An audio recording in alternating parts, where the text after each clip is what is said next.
My name is Paul Nix. I'm the CEO and founder of the Time Repair Corporation.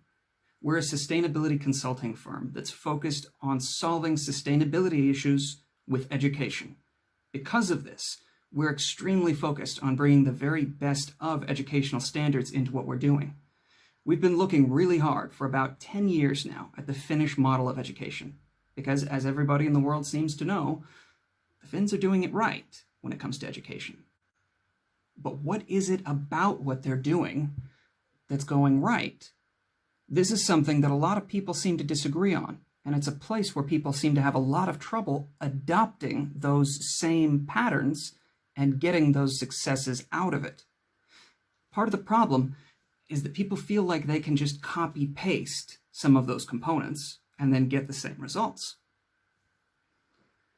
When you look hard at the Finnish system, that means taking a comprehensive look at all of the factors involved. Finland is a country that ever since the end of World War II has been investing pretty heavily in their people. The taxes are high. As a native Californian myself, I understood coming here that the taxes would be high, and they were about equivalent to what I would have paid in state and federal taxes back in North America, in the state of California. But the Finns get incredible services for those taxes. They get an educational system that works incredibly well. They get supportive and beneficial services for their people. They get warm meals that are healthy and nutritious for all of their students every day. These are a lot of things that just get taken off of the basic set of worries that everyone carries around with them. I believe that this is a major contributing factor to the successes here. The fact that teachers' unions are extremely strong. Teacher standards have been invested in. Students have been invested in. Parents have been invested in. It's true. As soon as the Finnish government realizes that you're going to have a baby, they send out what's called the baby box. It's quite literally a huge cardboard box filled with about 200 euros worth of goods for your child. It's actually a much greater value because they can get it in bulk, but it's got all of the clothes you need for the first year or two. It's got all kinds of different winter gear so you can go outside with your kid. It's got different kinds of formula, tools, all the things that you need to be able to cut your baby's nails, shampoo their hair, do everything you would need. In fact, the cardboard box itself, it folds out into the baby's first crib. It's an incredible value. And this is just one example of how Finns have invested. So, the main challenge that I had in trying to make these successes adoptable was digging into how you can actually show the value of investment in places where these investments have not been made. For example, my home back in California. The three major components needed for investment if you want education to work, in the opinion of the Time Repair Corporation, are teachers, students, and parents.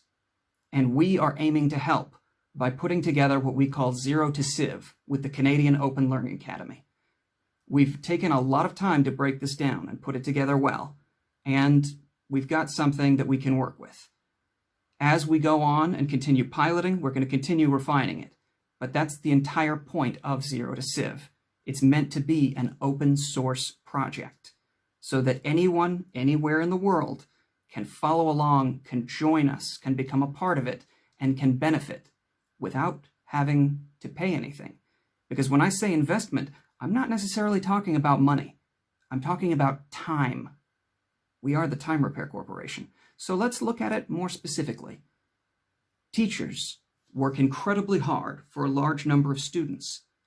The more that we can focus their classrooms to be student-led, where the teachers are coming in and providing counseling, guidance, enrichment, and directing the studies of those students, the teacher's time is used much more effectively than having them effectively have to wrangle everyone every day and establish a small authoritarian regime.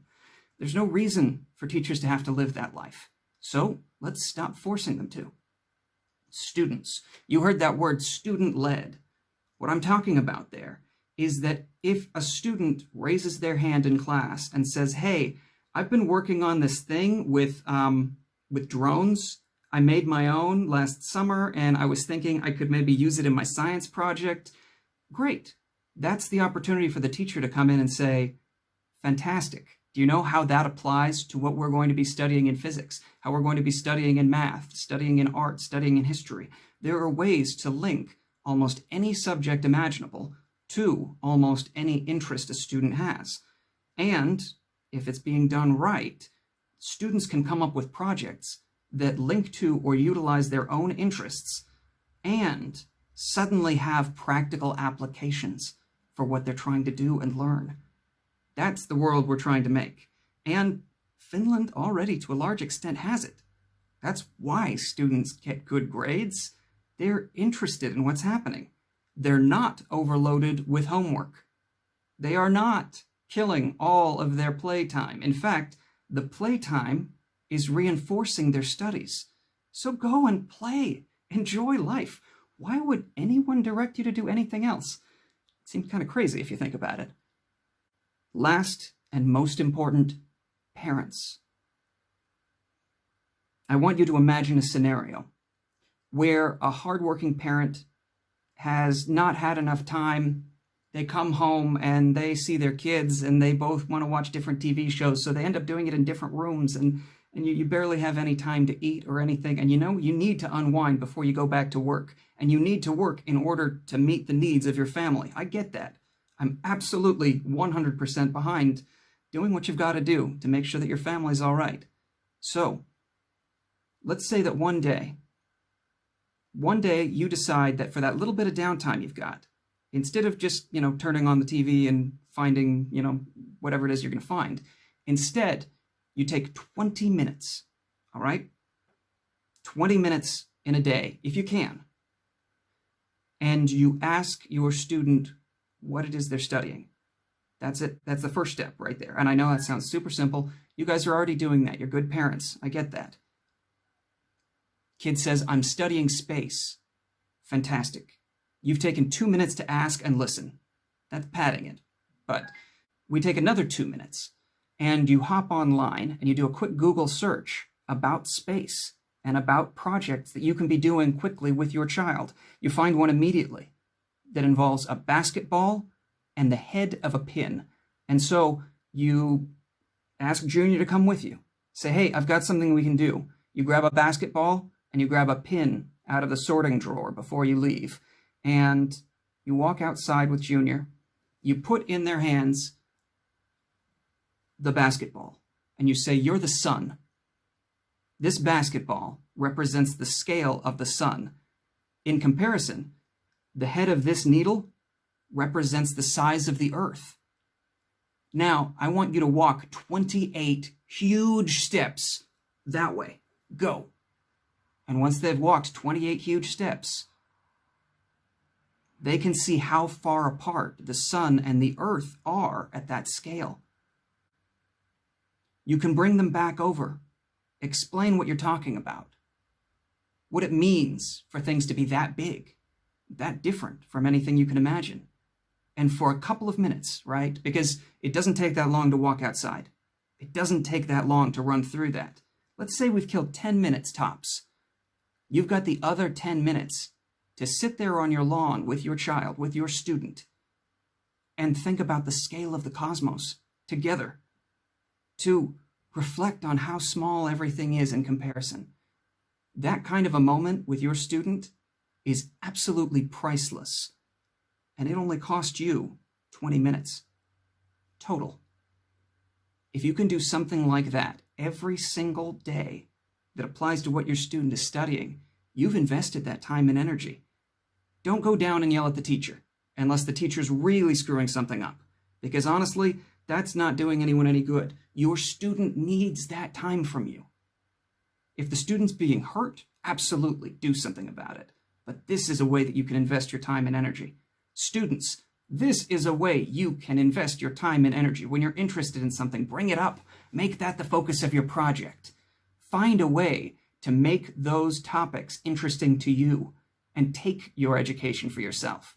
teachers, absolutely dig into what the Finnish educational system is doing. Check out some of our other videos. We're going to eventually be talking about the flipped classroom. We're going to be talking about loads of things. We've already talked about the 7 core competencies, but run through what we're talking about and what we're doing with the Canadian Open Learning Academy and Enliten Energy Systems. If you guys are interested, student, parent, or teacher, I don't care. I want you to go to timerepaircorp.com and see how you can be a part of what we're doing. Go ahead and drop in your email. Reach out to us. Add me on Facebook or LinkedIn. We can have a conversation about this topic and how we can help your community to be more sustainable, to be better educated, and to be a little bit happier. Have a good day, everyone, and I hope that you've enjoyed a brief presentation on investment and why the Finnish system works. See you next time.